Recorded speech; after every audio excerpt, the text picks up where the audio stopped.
WLBB, Carrollton, News Talk, 1330, FM 106.3.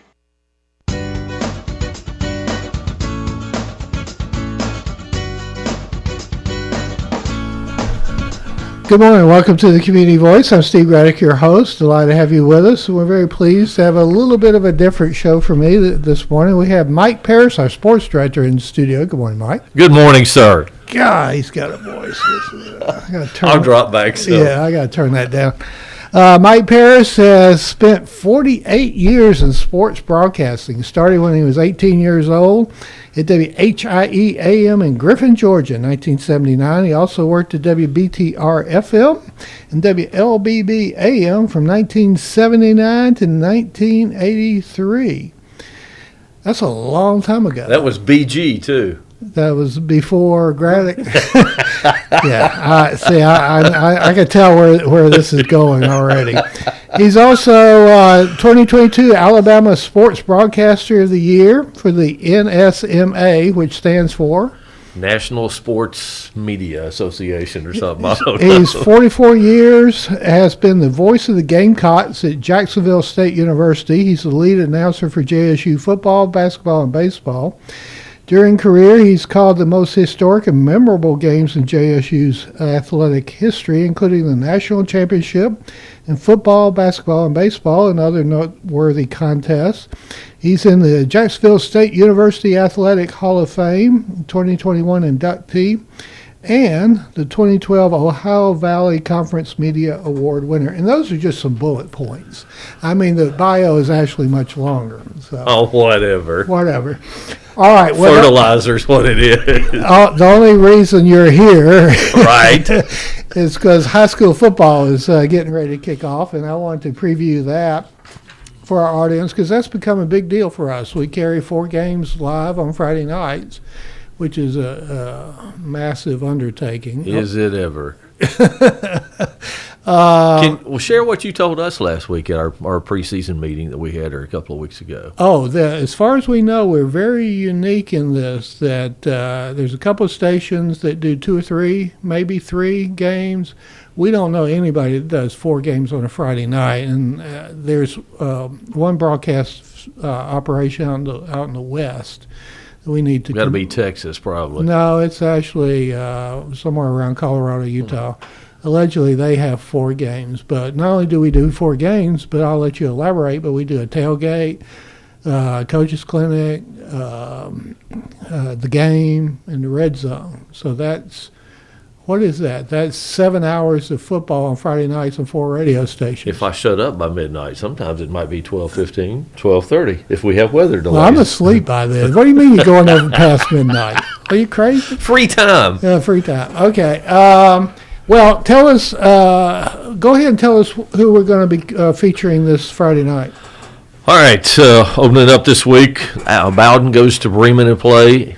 I think that is the 80th all-time meeting. It's, I believe, the longest-running series among high schools here in the West Georgia area. So they'll play Friday night at Bremen. You can hear that game on B92 Country.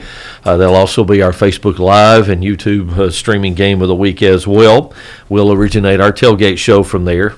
As it stands right now, that's where we're going to be on Friday night. Then also you have Carrollton plays at Rome on Friday night, and hear that game on KISS 102.7. They'll play at Barron Stadium, historic place. What else do we have here? Villa Rica, new era there. Head coach Michael Hilbert. They open up against Alexander, and we'll have that game on Great Classics 98.9. And Haralson County goes to near Boaz, Alabama to play Friday night. They go to a lovely little place called Sardis, Alabama, take on the Lions of Sardis High School, and that's on King Country at, 93.7 and 101.9. 101.9. So those are our 4 broadcast games on Friday night. You had mentioned a Facebook Live streaming. Elaborate on that. That we do 1 game a week. We pick 1 game each week, yes, sir. That we do a Facebook Live stream as well as YouTube streaming. And now that Facebook's made changes, it's archived for 30 days. I'm looking through the window over there at Joel. He's nodding yes. The Facebook Live is obviously live, but then it's archived for 30 days, and then they clean everything out and we start all over again. And YouTube, it's archived for ever. Yes. So with data centers, it'll be super forever. I don't want to hear any more about data centers. That's enough. He had to get something political in there. Go ahead. Talking sports. Okay. So we do that every week. Our tailgate show will start at 5:00 every Friday. And normally, most of the time, we're at the same place where our Facebook Live and YouTube stream Who game is the videographer for tailgate? For tailgate, some guy named Swole Joel. Swole Joel. And then for the actual game streaming, who's the videographer for that? Patrick Glory produces them. Patty G, as he is affectionately known in the industry. Southland Sports, is that his? Yeah, Southland Sports. So he produces those with help from 24 Strong of the Carroll County Systems. So Russell Smith is his group is the one that we have that helps us on Friday nights. Well, wait a minute, and they're getting some experience there too. This thing's getting out of control. We got. Just Facebook. Don't worry about it. Just write the check and everything's fine. I mean, we're doing video streaming on every game with tailgate, and videos streaming a game of the week. And Red Zone as well.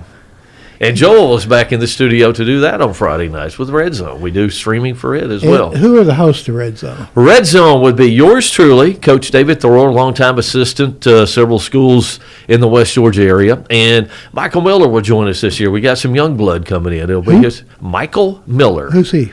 Michael worked with us last year, did some color commentary, color analyst, worked with Seth Kane quite a bit last year, so he's joining us.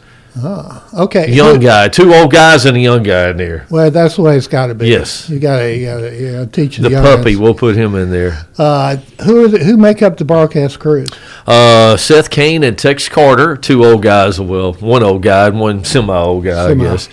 Seth and Tex will work together, and then Britt Martin and a new guy, JT Groves, is joining us this year. He will work with Britt, and then the Carrollton crew is Cade Perry and does the play-by-play there.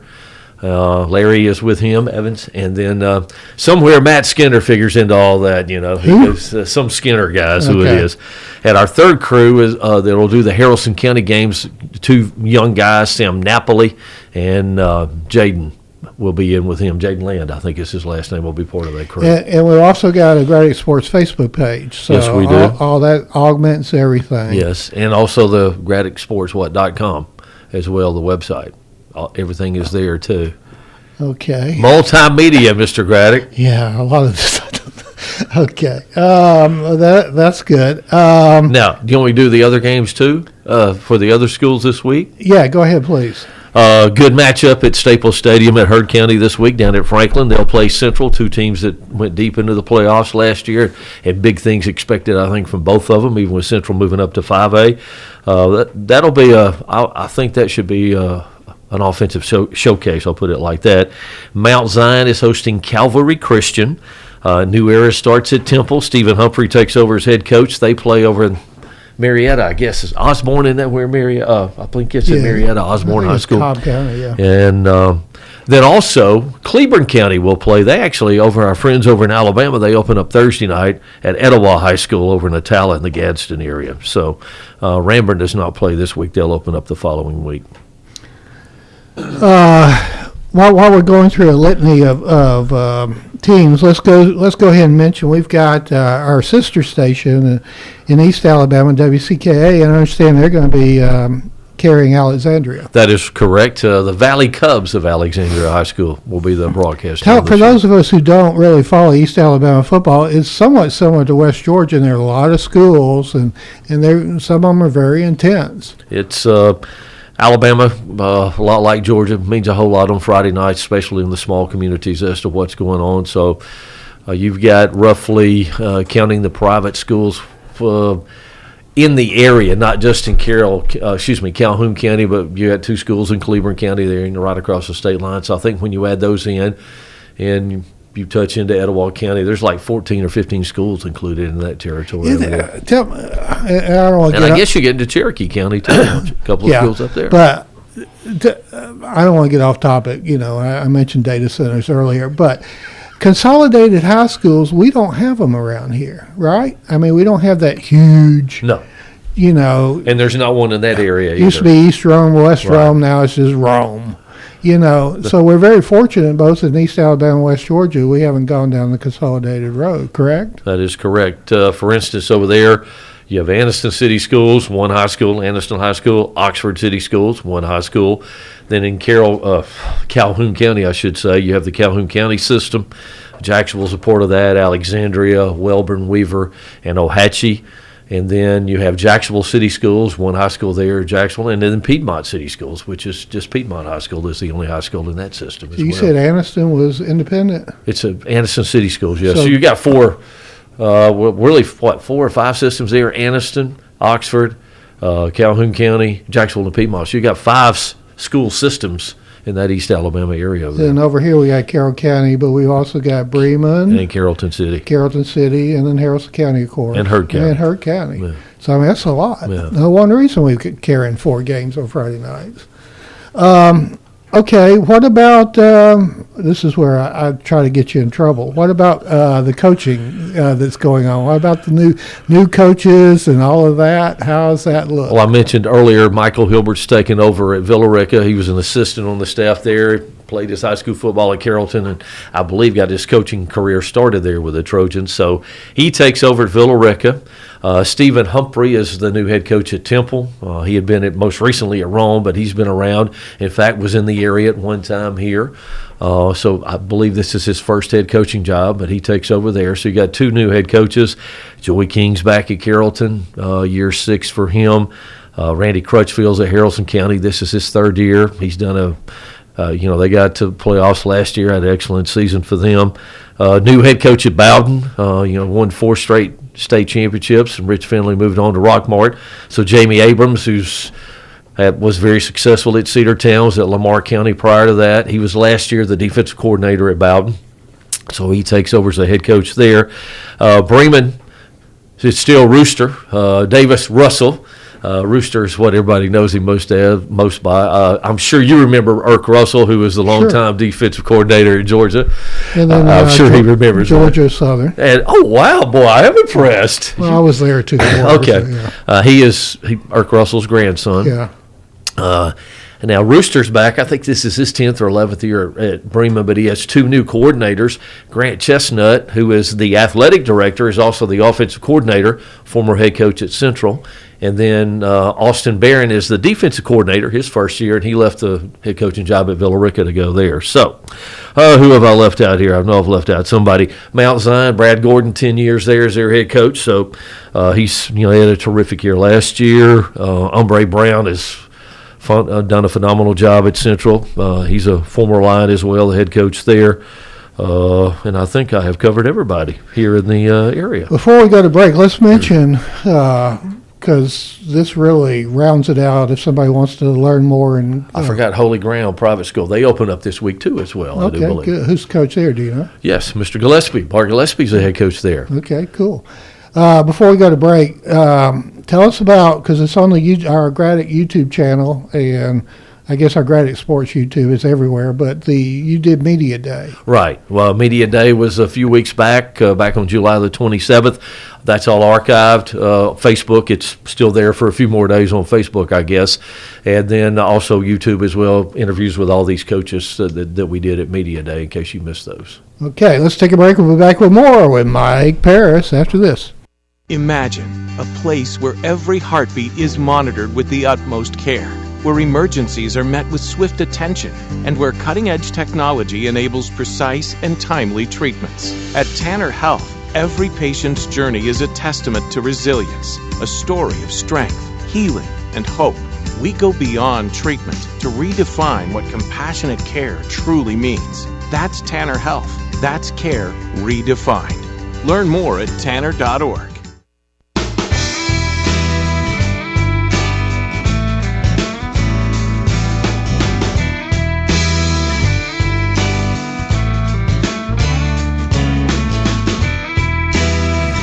Good morning. Welcome back to the Community Voice. We're very pleased to have in studio Mike Parris, sports director, as we get ramped up. So I'm going to talk like a sports guy. Ramped up this Friday night for high school football. I just got a text from Win Jimmy Beck. Oh, good.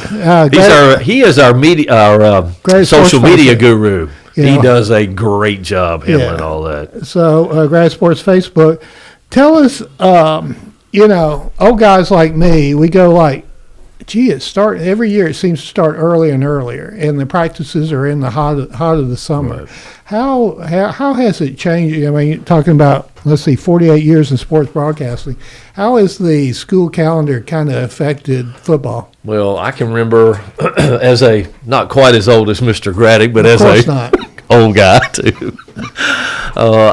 It was we didn't start the school till after Labor Day, and right. September's when we started. So, in the old days with football practice, generally August 1st was what it was, and you didn't have year-round stuff going on like you do now. That's one thing that's changed. And they went 2 a day, sometimes 3 a days. I remember in high school we went to my freshman year of high school is Berrien County High School in Nashville, Georgia. We went to an old base, Air Force base, I think is what it was, in Moultrie. We went to summer camp, and everybody used to do that. And we'd do 2 sessions in full pads, and then we had another in shells, as they refer to it, just shoulder pads and helmets. Well, you can't do that anymore. Everybody just goes once a day now. If you go twice, you're not supposed to do anything physical, I'll put it like that, or very little physical.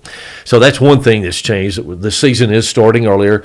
Most schools now are starting as early as the 1st of August, sometimes the end of December around the area, or just across the state line too in Alabama. So practices have started earlier, but then it's changed. Now you have to do 5. You have to have 5 consecutive practices in just shells, basically shoulder pads and helmets, before you can go into full pad. And then it's just once a day. Generally, is what it is. Now they may, they're going to be in I'll say in classes or whatnot, they'll be in sessions. Got to be. I mean, I walk outside and I feel like I'm walking into an oven. I mean, I know they're young and they're athletic, but it's still got to be concerning. Oh, no doubt. You got to take it very seriously. Water breaks, and in the old days, they'd give you salt tablets and everything. They don't do that anymore, too. They found out that wasn't real smart to do that. But it is, and quite honestly, kids today, I don't think are out in the heat as much as our generation used to be. One thing, I never heard, but now you hear it all the time, is, you got to go into the weight room. Right. What does that mean? Well, that's when I said this didn't used to be year-round. That's one thing that has changed through the years, is the weight room has become maybe the biggest thing for coaches. They're working out as soon as the season's over, a week or 2 off, and then boom, they're right back at it in the weight room and getting ready for the next year. So they're doing, different things in there. And even during, you have spring practice, but they're doing something just about every day that's football related. And then the summer, too. In an effort to get you in trouble, do you want to kind of talk about who you predict is going to do well this year? I don't do predictions. I'll tell you what everybody else is saying. How about that? Okay, what is everybody saying? Let me get to... That's safe. I kind of like that. That's well, I mentioned earlier Central and Heard County both had tremendous years last year. Central got to the quarters, Heard County to the semis, and I think both of them, they had some losses, but they've got some guys back, so I think both of those are going to be pretty good. Carrollton, obviously, state championship game 2 of the last 3 years, back-to-back years state championship games, so they've got some holes to fill. This is probably going to be the youngest team that Joey King's had, maybe since he's been at Carrollton, but they've got talent. And they're going to Baton Rouge to play a game. They've got a school coming from Charlotte, North Carolina to play. He couldn't find anybody in the state of Georgia to play, so he had to step out there. So I think the 3 of them are going to be pretty good.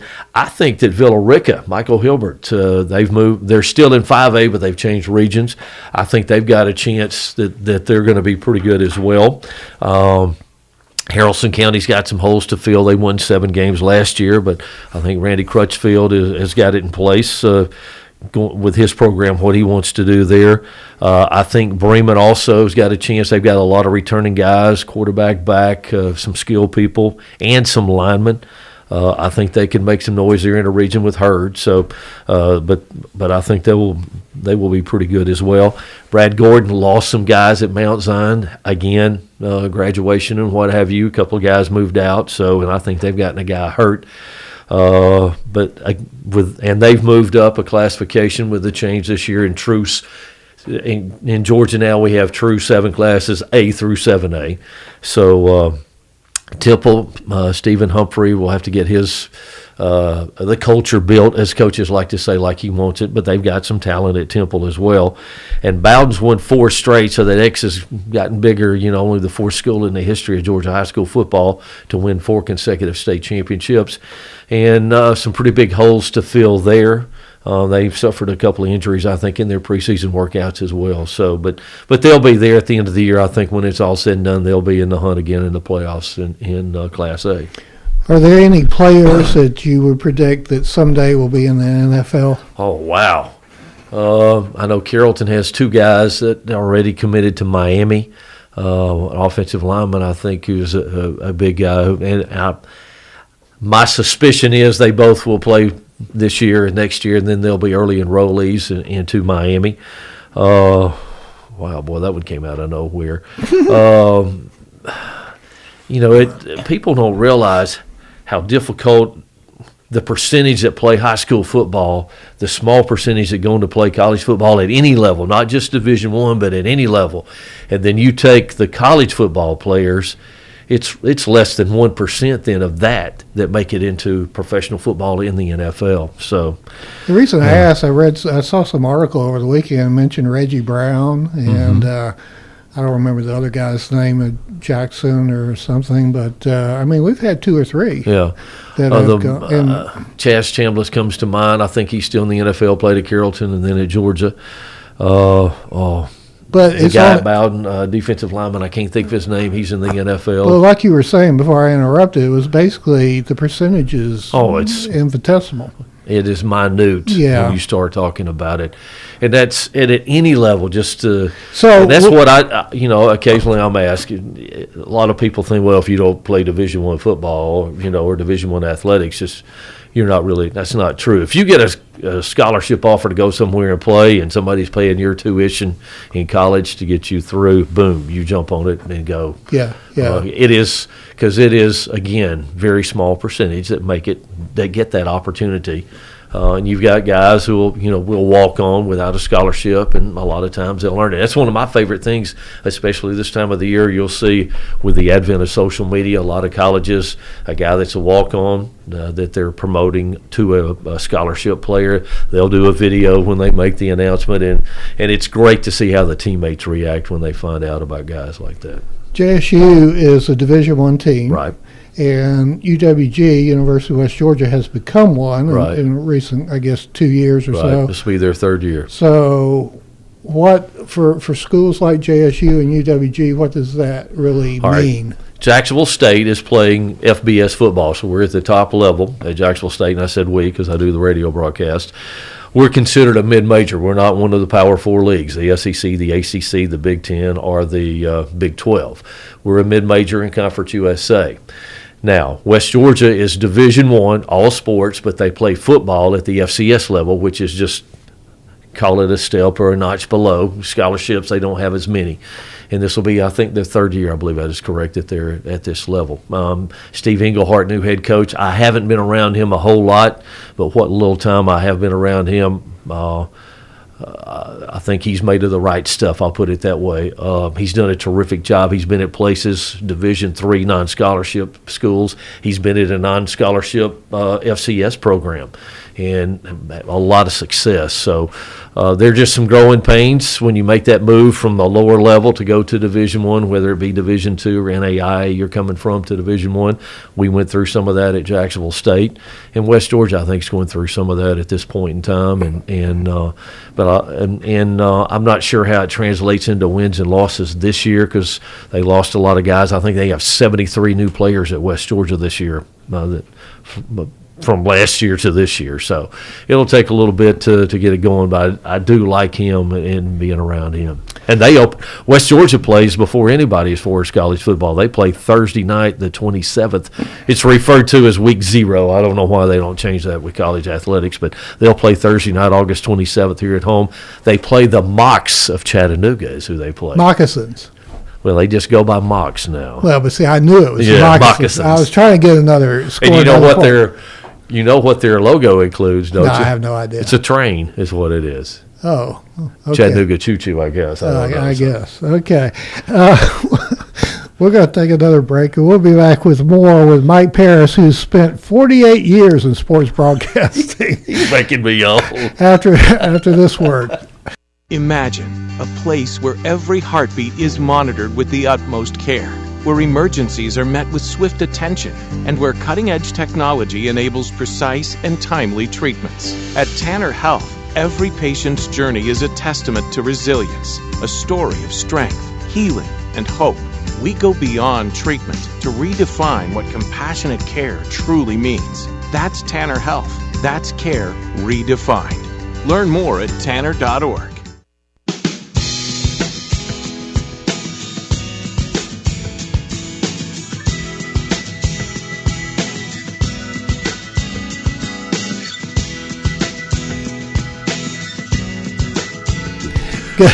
Good morning. Welcome back to Community Voice. I'm Steve Gradick, your host. And where did I hear that this was just a game? It doesn't feel like it was just. Ask those coaches every week that it's their livelihood if it's just a game. It's just a game. It's just a game. Let's mention. Of course, I want to ask you, but we're going to run out of time. So let's do a quick on you. We got 5 minutes. No, we got a outro. UGA is on WBTR. Right. Are they going B92 Country? Oh, really? Okay, B92 Country. And what kind of team are they going to have this year? I think most everybody's got them picked anywhere from 3 to 5 in the preseason polls, the prognosticators for the coming season. Quarter Gunner Stockton's back. Got a lot of the offensive line back. Defensive guys got some experience back there as well. So, the SEC is going to an additional conference game, so they'll play 9 league games this year. So that's going to maybe create a little more turmoil within the conference. But I think Georgia will be there, should be top 5 when it's all said and done. And I should have mentioned West Georgia is going to be on KISS 102.7. You should have, yes, absolutely. I was about today, yeah. And it has been since 1996. Wow. How about that? That's a long You're time. old. Yeah. Is UGA going to beat Alabama? Ooh, hesitation. Yeah, they're in Tuscaloosa this year, I think. Aren't they, where that game is? I believe so. I'll wait a little bit later. I'll give you an update on that. So sidestep that question. Yes. All right, so I'll say, yeah, they'll be. Okay, we're wrapping up. We've got a Gradick Sports YouTube page, a regular YouTube page. We're starting this Friday. We got live tailgate streaming on that, on the Gradick Sports Facebook page, as you mentioned, hosted by Jimmy Back. And then we've got the Game of the Week featuring, or hosted, or not hosted, but produced by the great Patty G. Right. Patrick Glory. Well, his head just swells some more. Yeah, well, that's... and then of course, we do the coaches clinic, right, which you have at American Pie Pizzeria on Tuesday night. Visit with all the head coaches. And then the great, amazing Michael Vincent edits that down because you don't. And and then we have the Red Zone, which is the prime sponsor. I believe is still Southwire, but a lot of sponsors. We have a lot of sponsors for all this. We made it all possible because otherwise it wouldn't happen. And so we want to thank them. And of course, if there's still somebody else who'd like to get on board, it's never too late. Never too late. Always room for one more. Always room for one more. So, but we do sincerely. I think that shows the importance of high school football in the area too. And with that, I'll let you conclude. You got about a minute. It does remain, and hopefully always will remain, an important part of our region and our community. Right. I got my start. My first broadcast ever was a high school football game back in 1979, region championship game, Villarica versus Rome High School, that they played at Grisham Stadium, as a matter of fact. So, but yeah, it's and we start every Friday at 5 o'clock. And it's wall to wall. If you're a Braves fan, we move the Braves broadcast to here to WLBB on Fridays because of high school football. But you can find something, I think, that you like every Friday with us. Because we got a lot. We got it covered. Yeah. So our gratitude this morning to my Parris Sports Director for coming in and dealing with me for almost 30 minutes. But we look forward to Friday night. Hopefully it'll be another great season and a lot of great games. And hopefully all our student athletes will stay safe. And hopefully the community, the parents, everybody will get out and support them. Yes, sir. And tune in. If you can't, go to the game. So let's go. Thanks for listening. Yeah, let's go team, go. You're in tune to WLBB Carrollton.